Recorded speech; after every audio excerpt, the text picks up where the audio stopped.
The president is in Vietnam. The Congress is baying for his blood. But I've got a special guest, John B. Wells. And those of you who are Arc to Midnight fans, you know who this guy is. I've got him for the whole show. I'm Randall Terry. This is Voice of Resistance.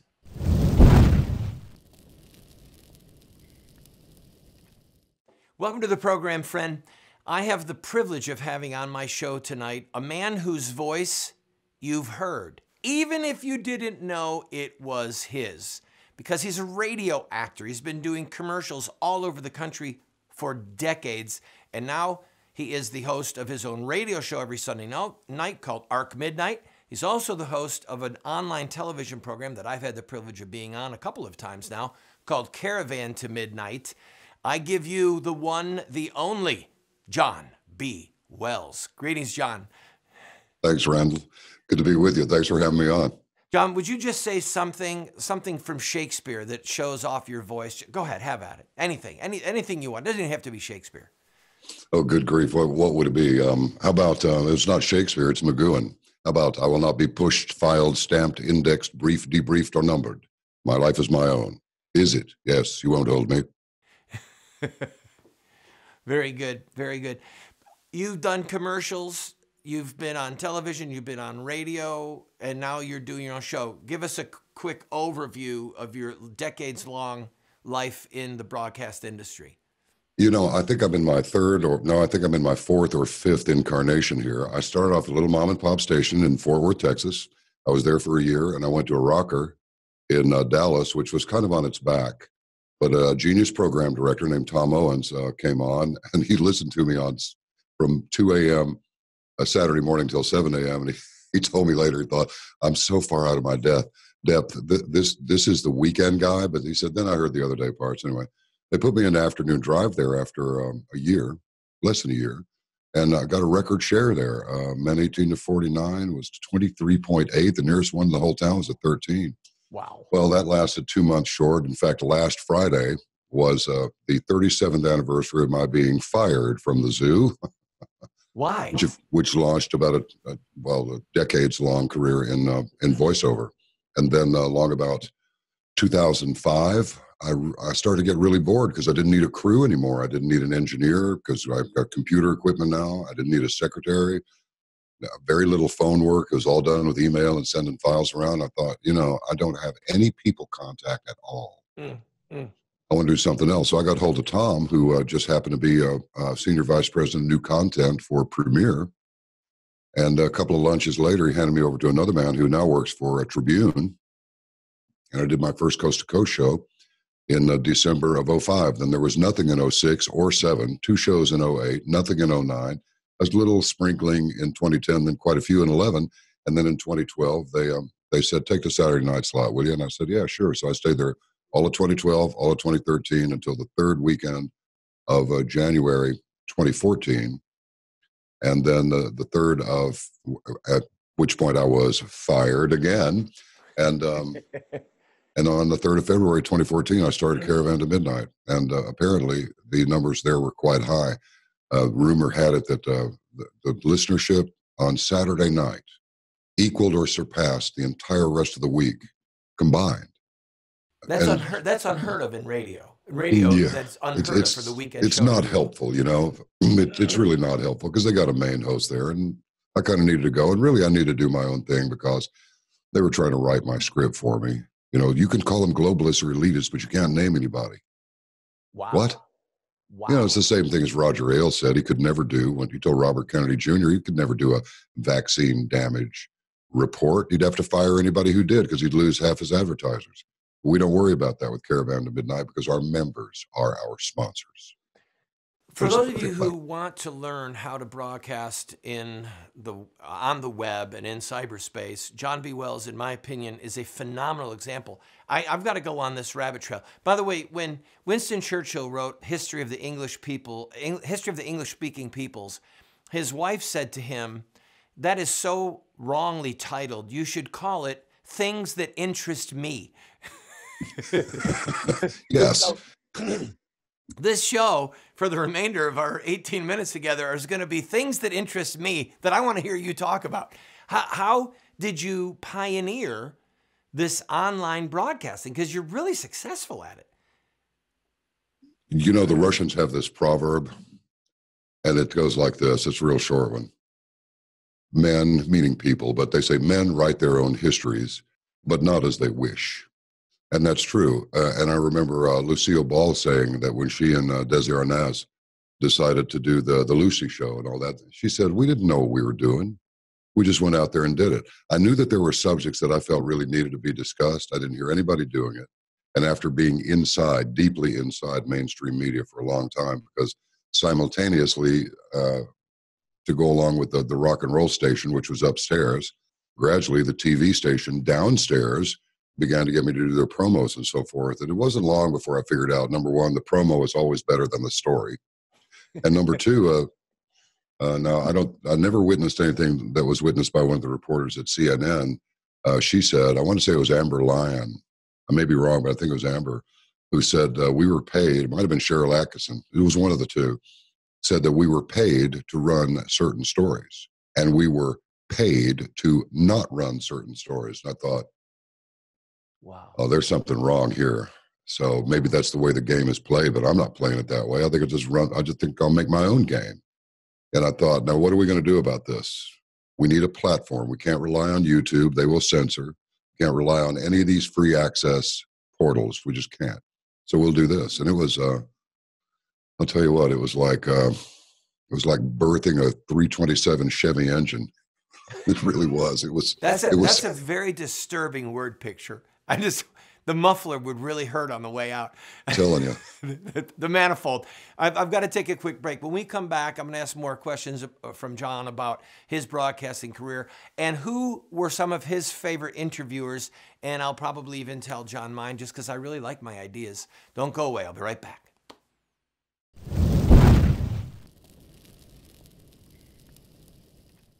Introducing Roxy Guitar. If you're a guitar or bass player, whether you play acoustic or electric, check out Roxy Guitar. I've been playing for over 40 years and seen guitar stores all over America. I've never seen a store like Roxy Guitar. Roxy Guitar has over 700 guitars in stock, over 1,500 pedals, over 200 amps. For the beginner or price-conscious buyer, there's Michael Kelly guitars. For the serious player or professional, Roxy Guitar has the finest selection of guitar lines I've ever seen. You know I love Warrior guitars. Roxy Guitar has over 100 Warriors in stock. They have Heritage, G&L, Gretsch, John Sears, BC Rich, Duesenberg, Dean, legendary guitars at great prices, including pre-owned Gibsons, Fenders, and more. Let them know you heard about Roxy Guitar from Randall Terry and receive 10% or more off your purchase on select items. Go to roxyguitar.com.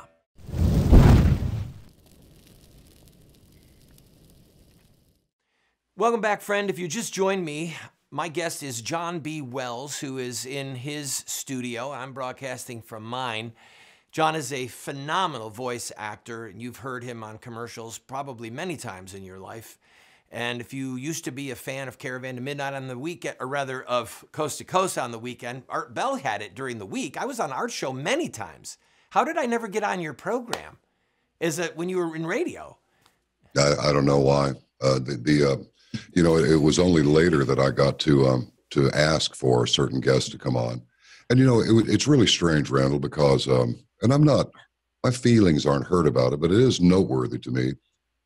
Who has ever had Paul Rogers from Bad Company on for the first hour, Jack Cassidy from Jefferson Airplane on for the second hour, Leslie West from Mountain on the third hour, and Ian Anderson of Jethro Tull for the fourth hour? You would have thought that would make news somewhere, but you know what? It didn't.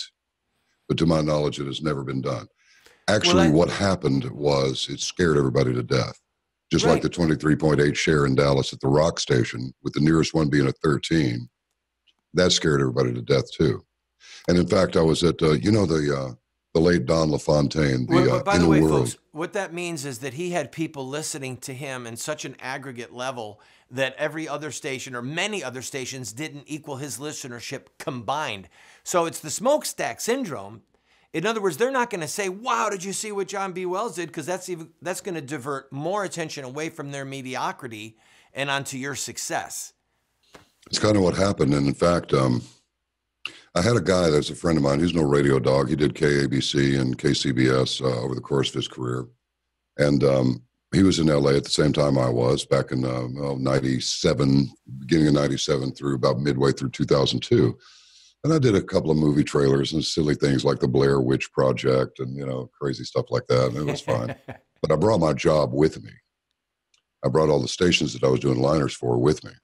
I mean, I worked virtually all of the top 100 stations in the country doing their imaging liners, which in fact, I actually invented this because I would read pieces from John Brunner or Isaac Asimov or something and then roll them into the station identity and just say these random things. And I just thought it enriched the program a little bit. But this man was in, the late Don LaFontaine was the In a World movie guy. He's known for In a World. And the agent there, he's retired now, but he was standing there with Scott, and he was referring to me because Scott was my promo man out there trying to get some action going. And every time something, Paramount loves you and this one loves you and all that, but by the time it got to the agent's desk, it just died. And this is what he said. He kind of went into a trance. He said, in front of Scott, they're the two of them, they're the only ones in his office. He said he's already had a fabulous career and made some really good money. What a shame. Whoa. That's an interesting thing for an agent to say. Not, hey, man, we can make some real money with this guy. The fact is that they wanted to control me, and we see why they wanted to control me because of the ongoing attempted communist takeover of this country, and that's precisely what it is. Now, that's probably a little bit of a transition from, hey, we did real good on the rock station. That's what it is. Let's talk about content. Talk about what you see going on in the culture, whether it's President Trump, the media, whatever you want. Oh, boy. Where to start? Well, I'll tell you, I read a lot. I've always been a voracious reader. And between this book, The Murder of John Lennon, written by Fenton Bresler, and this is the one that's the unapproved copy. This is the one with the crosshairs on his face. My wife got it for $2 from a book collector. Everybody else wanted 60-something bucks for the one that's not approved. And then there's this one. This is a $10 book, and it's called Report from Iron Mountain on the Possibility and Desirability of Peace. One of the first things you learn in this book is that we've all thought that the military serves the society. Nope, the society serves the military. In the aggregate, and after all this exposure, including exposure to the thoughts of my father, who was a great thinker and a brilliant man who loved his country until he realized what was really going on. FDR was being criticized. I just talked with John Barber earlier today. The Gong Show, he actually invented reality TV. He's just an amazing guy. And he's got this thing out, the Garrison tapes, and he's so prolific. He's just a brilliant man. The CIA has had its hooks into the media since there was a CIA. Before that, it was probably FBI or OSS. And they had their hooks in them in what way? They control the narrative. They control the propaganda. And now, after Obama fired up in 2013, the National Defense Authorization Act again, re-upped it, because we're in a state of war, you see. What is the mechanism? You're not saying that a CIA operative calls up the assignment editor at a local Fox station and says, hey, don't cover this, or we want you to cover this. It's got to be much more subtle and behind the scenes. I mean, money? Are we talking about advertisers? How? You hit the nail right on the head, Randall. When Robert Kennedy Jr. went to Roger Ailes, the late Roger Ailes, president of Fox News, he wanted to do a vaccine damage series or report. And Ailes told him, I can't do that, and I'd have to fire anybody who did because I'd lose half my advertisers. And that's what it's always been about, is the money. The love of money is the root of all kinds of evil. And it is. The show is not the advertiser is not for the show. The show is for the advertiser. The radio and TV is all about the advertisements, and the other stuff is just the jingle that's in between. A really arrogant individual, in my opinion, came on to Michael Savage's program. This is years ago from Clear Channel before it became iHeartMedia, which is the same guys, just a different name. They're in bankruptcy for the second time now. I don't think they've come out yet. First, it was $30 billion. The second time was $35 billion. But these guys are all doing well, and it's just the way it is. And this man came on the Savages program and said he doesn't really think the kids of today are all that interested in this music, referring to the music stations, the classic rock stations, and so forth. But it's really just a vehicle for our advertising initiatives. Yeah, absolutely. Nothing more. At least he was honest, but the way he phrased it was that we're supposed to be okay with it. I would love to have a radio show on Clear Channel because they're still the biggest stick in the country. But what I said about them, I did radio for years, a nationally syndicated show, and Clear Channel, God love President Reagan, he's one of my favorite presidents, but he really screwed up when he allowed multiple licenses to be held. And Clear Channel to me was the great Satan. They destroyed radio. They literally destroyed, single-handedly destroyed radio. Couldn't agree more. You know, but think of the mentality. It's like, well, wait a minute, this book, this ratings period, the country station is doing better. Oh, the urban station is doing better. This book. Oh, the rock station's still struggling along. I know.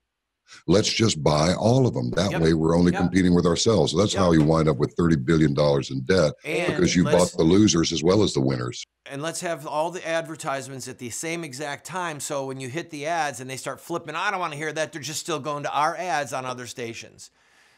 I've got to take a quick break, friends. Don't go away. More with John B. Wells when we return.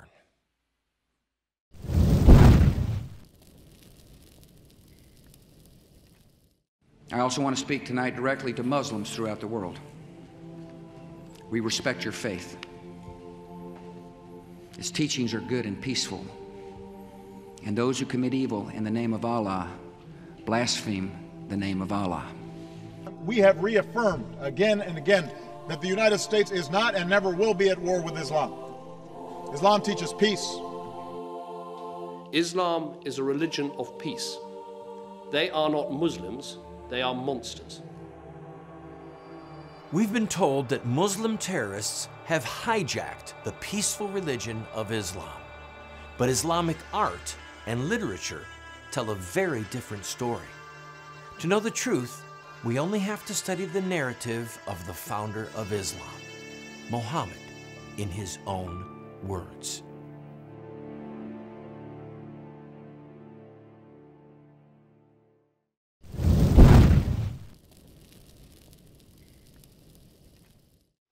Friends, I want to invite you to go to caravantomidnight.com.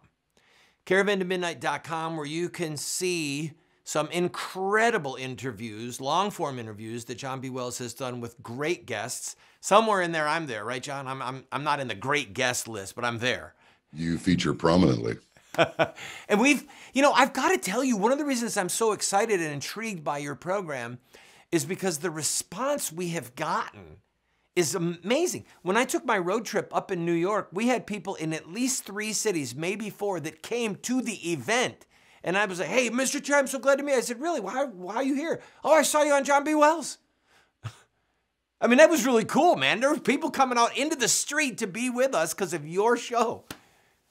You know, Randall, you just show up to work every day and you just do your thing, and then you find out how you did later on. And that's really how it is with me. I am... my wife has told me, listen, it's not a challenge. They recognize you. I'm like, oh, right. So I got to stop that. What are you looking at? John, stop that.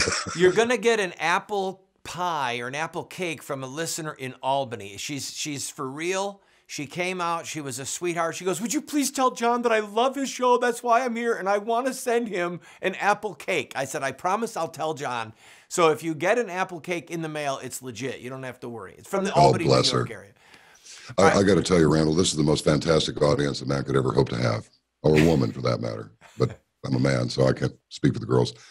They are so generous and they are so helpful, and you know, we get letters. They will say things like, Randall, I consider myself to be, if you will, one of the Lord's blunt instruments. I mean, there's only one perfect man ever walked the earth, and I'm not that man. But once I crashed that motorcycle at 70 miles an hour on November the 16th, 2009, I've never been the same. It was just like my Father in heaven loved me enough to take me to the woodshed and wear me out. Mm. And then we went to the desert, literally went out to California, stayed with a friend of mine for about a year. And it was the beginning, that crash was the beginning of a 2-year epiphany. that led me to do this program eventually. First Coast to Coast, and then my own program. But so many people have said I was right. I was on the edge. I was on the ledge. And I heard you say something, and I heard one of your guests say something, and I heard you say something, and I just want to thank you. You actually saved my life, and you can't. Thank you, God. You can't buy, no amount of money can buy that. So many people have come to faith, and this is not I didn't intend for it to be a ministry, but, in a way, I guess it is one. So good. They're wonderful people, that's all. I'm thrilled. I'm thrilled for you, and honest to goodness, you're being an example to me, because I hate cyberspace. But you're making it work, and it's a fact. It's a part of the reality. I do this show. I'm on about 100 stations around the country, terrestrial, twice a week. It's fun. I love it, and I'm going to keep doing it. But I've got to develop an online presence, which I just never have. We've got about a minute left in this segment. Your thoughts on President Trump? My thoughts on President Trump is, warts and all, I think he's the best thing that's maybe ever happened to this country, for no other reason than look, folks, the government is rife with corruption. We've known this for a long time, but it's never been so visible. But now with the advent of the internet and all this high-speed communication, and then out of nowhere comes this man. I know I was praying on election night. I went to bed about midnight, and the Lord just kind of spoke to me. I mean, not like a voice I could hear like it's across the room, but I could hear it in my head say, it'll be fine. I went to bed about midnight, but I kept the TV volume up a little bit. About 2 a.m. Central Time, I heard Donald John Trump's the next president of the United States. All the polls were wrong. All the pundits were wrong. Everybody was wrong. I went on the air myself and I said, I predict it'll be Donald Trump in a landslide. And it was. I didn't just come up with that on my own. So I love this president. He loves his country. He loves his family. He's a good man. And of course, look what they did to the Lord Jesus. Yep. Why do we expect anything else but all these rats that started scurrying for the exits or turning on people to attack them once the kitchen light came on? What do we expect him to do? He'll handle them. I have no doubt. I'll be right back, ladies and gentlemen. My guest in his studio while I'm in mine, John B. Wells. You can find him at caravantomidnight.com. Don't go away.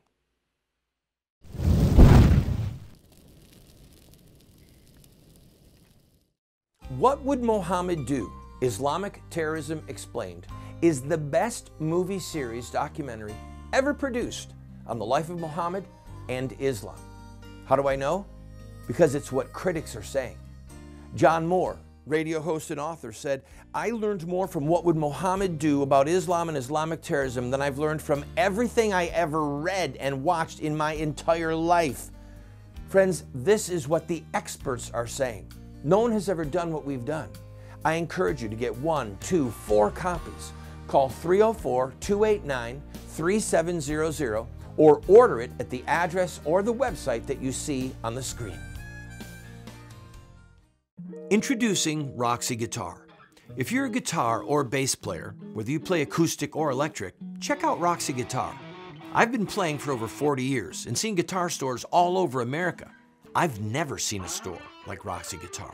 Roxy Guitar has over 700 guitars in stock, over 1,500 pedals, over 200 amps. For the beginner or price-conscious buyer, there's Michael Kelly guitars. For the serious player or professional, Roxy Guitar has the finest selection of guitar lines I've ever seen. You know I love Warrior guitars. Roxy Guitar has over 100 Warriors in stock. They have Heritage, G&L, Gretsch, John Sears, BC Rich, Duesenberg, Dean, legendary guitars at great prices, including pre-owned Gibsons, Fenders, and more. Let them know you heard about Roxy Guitar from Randall Terry and receive 10% or more off your purchase on select items. Go to roxyguitar.com.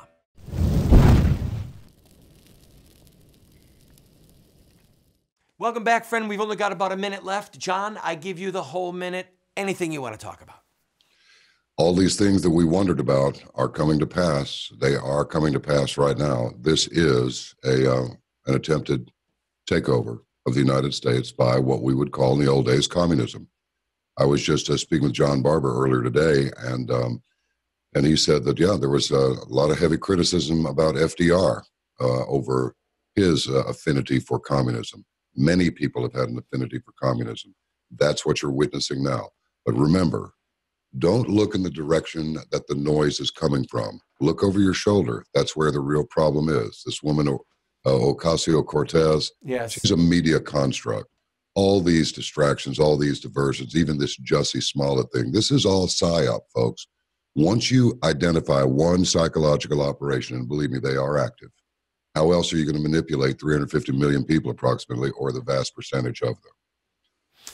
All right, friends, if you want to hear more from John B. Wells, go to caravantomidnight.com. You can become a member of his broadcast. You can hear his radio show. John, it's been great having you. I look forward to doing it again. Thanks so much, Randall. God bless.